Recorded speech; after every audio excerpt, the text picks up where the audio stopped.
Hey, what's going on YouTube channel? It's Tars down again. And this here is the Go Hard or Go Home channel.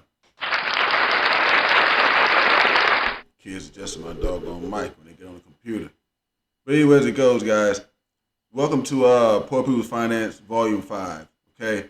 So if you don't know about Poor People's Finance, it's a series I'm doing where I try to help people to come out of the ideas surrounding being poor, to help people to try to make more money. So one thing I'm doing is taking videos like this one, where you got a politician like Obama talking about stuff that's not helping poor people, but putting that in their direction. And I think what people should take away from this is that you get told anything if you don't know the truth. All right, so we can watch some Sowell today. Y'all check it out. Let's see what's going on with it. Thomas Sowell, quote, "Shortly before the Obama administration took office, the man who would become President Obama's chief of staff, Rahm Emanuel, said, quote, 'You never want a serious crisis to go to waste,' close quote. Why do you find that significant? Because it means that the crisis is presenting them with an opportunity to do things they wouldn't be able to do otherwise. And that's how he sees it. And everything that has happened since the new administration indicates that that's how the administration as a whole sees it. So the crisis is providing an opportunity for President Obama and his supporters to do what they would have liked to do, yes, but would otherwise have been unable to do. Just as in the case of the New Deal, that the New Dealers, most of the key people in the New Deal, were for big government intervention long before there was a stock market crash. It's just that the stock market crash gave them an opportunity to step in. It's another parallel is that people are talking about all these highly intelligent people with whom the president has surrounded himself. In Washington, FDR surrounded himself with highly intelligent people. That is no guarantee of anything, except brilliant rationalizations for failure in some cases. All right.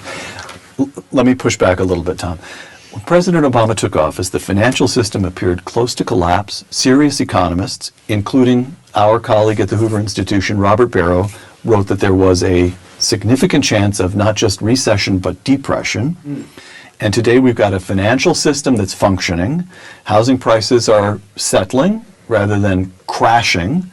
And there seems to be a general consensus that we'll see a recovery within a year to 18 months. So why not take President Obama at his word and simply impute to him the motives that he claims? He came into office, passed a stimulus bill and a raft of other measures because of the financial crisis demanded that he do so, and it seems to have worked. Well, I'm not as optimistic in predicting how things are going to be wonderful in a couple of years, but we'll know more in a couple of years. If you look at the stimulus package, the one thing it has not done is stimulate. Now, this is true. They put out that stimulus package supposedly to stimulate the economy, but they didn't do anything with that. It didn't. It didn't do nothing. First off, they didn't give you enough money to buy anything, but maybe some TVs. So I agree with them on that one, but let's keep rolling. Prior to the bailout money for the banks were lending a certain amount. After the bailout money, the banks were lending less. A stimulus means that he's not depending just on the government's own money being spent producing the result, that this will stimulate others in the economy. It is not.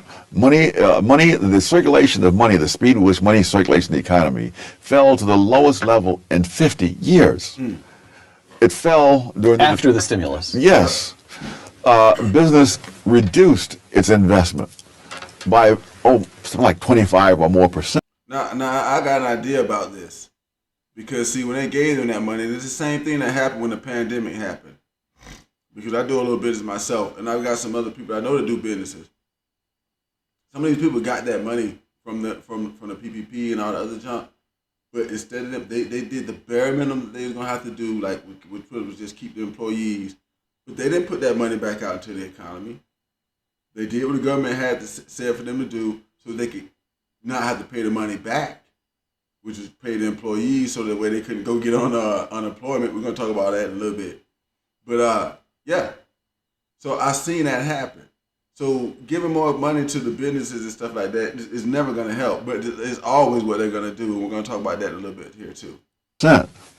So that if you're looking in terms of what actually happens rather than the words that are used, what actually has happened shows no such stimulation as they're talking about.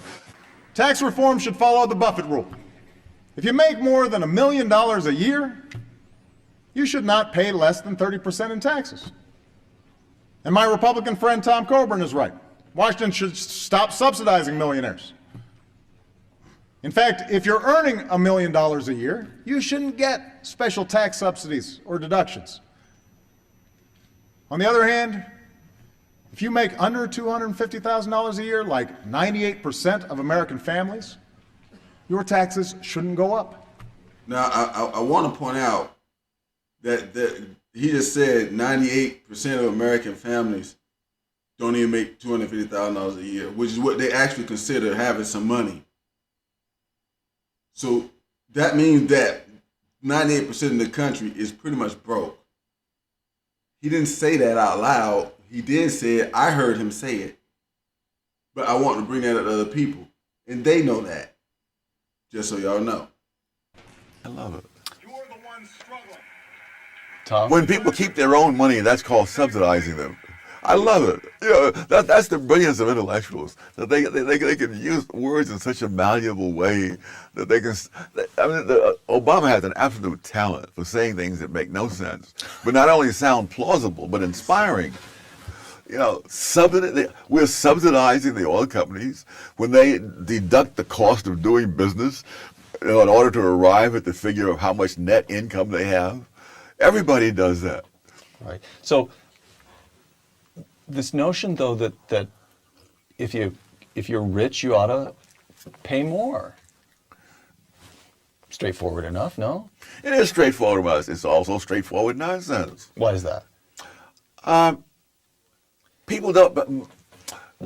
Now pay close attention here, guys. Close attention. Close attention to what this guy's about to say. They often speak of people who are rich as people who happen to have money. Right. Extremely few people happen to have money. There aren't that many Rockefellers. Well, but Rockefeller didn't happen to have money. But his heirs happen to have it. Yes, heirs happen to have money. So you're drawing Rockefeller reduced the cost of oil to a fraction of what it had been before him, Right. benefiting millions of people across the country. Therefore, they bought their oil from Rockefeller rather than from people who had more expensive ways of producing oil. For example, one of them being the use of tank cars on the railroads.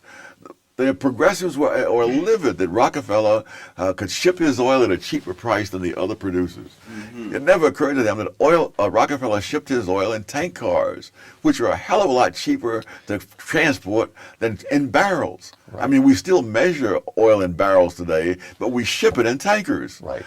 And that's how he became a multi-billionaire. So we know from the study of economic history that wealthy people get wealthy by creating jobs, lowering prices of products. Rather than Bill Gates, the richest man in America, one of the richest men in the world, invented an entire industry that simply didn't. All right, we know all that, and we also know, as we mentioned earlier, that cutting taxes worked to spur economic growth in the 20s. Again, under John Kennedy in the 60s. Actually, it was Johnson who ended up. Most of the tax cuts took place, let's call it under the 60s, and then again in Ronald Reagan in the 1980s. And then George W. Bush. And George W. Bush. So how is it that he can stand there in the face of this overwhelming evidence and be taken seriously? I'm not asking now about Barack Obama as an intellectual. I'm asking about the people listening to him. Now, and this is where it gets kind of interesting. The people that are listening to him. How can he say that? It makes no sense based on all the history that we've seen, based on everything else, because if we tax the people that are making the jobs, if we tax them more than everybody else and they leave and stop making the jobs, then what happens? You see what I'm saying? So now they're going to talk about the people that are listening to Obama. And this is the point where it gets proven that this is a mentality. He can say something to you because you don't understand it, but here it goes. That's the question of the hour. You have people who don't stop and think. You've had dumbed down education. You've had propagandistic education. And people, what he's saying connects with all those kinds of things. All right. In fact, it goes the other way too. I was just doing some research on Detroit and its decline, and they kept raising the city income tax. And every time they raised the tax rate, the tax revenues went down. In 2008, Charles Gibson put this to Obama when he was a candidate. He said, "Why are you for raising the tax rate on the rich? Because you often get more revenue at lower tax rates than at the higher tax rates." And he said, "Well, it's a question of social justice." In other words, he doesn't really care about whether the government raises more revenues. If he can get people mad at the rich and they vote for him, then then it's a success. There you go. Just as Coleman Young's policies in Detroit were a great political success for him. It ruined Detroit, but it didn't. I just have you and I happen to be reading on a similar subject. From 1950 to the present, two things happened. One was that the population of the United States of America roughly doubled, and the other was that the population of Detroit fell by roughly half. Yes. Unbelievable. All right. See? They kept raising taxes, people left. And that's the issue. And the government won't do that anyway because they rely on those people. I want to kind of bring up what happened with the pandemic, okay? They gave your boss a whole bunch of money. Like I just got done telling you, I was on the other end of some of that, and I saw the people getting this money, okay? They gave nothing to the people that worked. You see what I'm saying? But they will sit there and tell you something else. This is one of the things I'm trying to say, and this is one of the aspects of poor being a mentality. The guy just got done explaining it. You got less education, you got this and that. So they can sit there and say things to you that make absolutely no sense, and you'll go along with it. I just wanted to put that one out there for today. So y'all try to comments, let me know what y'all thought about that. Because I think it kind of validly shows that the mentality of being poor is really a lot of behind mentality. It's like he just got done saying in the video, you don't tell people stuff, you don't educate them about money, you haven't taught them this or that. So I want to kind of start bringing that out today with this edition of this. So this has been Taurus Donnie, y'all, and this is the Go Hard to Go Home channel. And today we was learning a little bit about why poor is a mentality. We're going to be talking about this more in the series. So if you want to join that conversation, don't forget to hit like, hit subscribe, and share. But thank y'all very much. It's been Taurus Downey. Go hard or go home, y'all. Peace.